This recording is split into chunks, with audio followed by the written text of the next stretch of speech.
Compartmentation and its effect on waterlight integrity. What is compartmentation? Compartmentation is the division of ship's hull into separate sections. Using waterlight bulkheads, decks, and doors, each compartment is designed to be isolated from others so that if one is flooded, the ship of water is limited.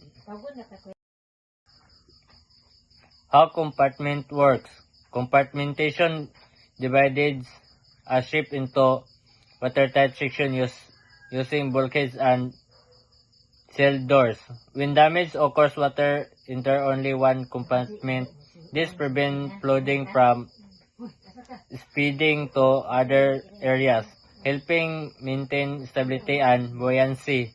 As a result, the ship. 4 effects on waterlight integrity. Number 1. Limits flooding. Prevent water from spreading to other compartments. Number 2. Maintenance stability.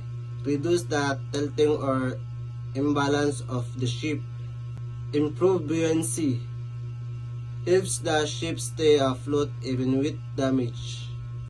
4. Increases safety. Give crew more time to respond or evacuate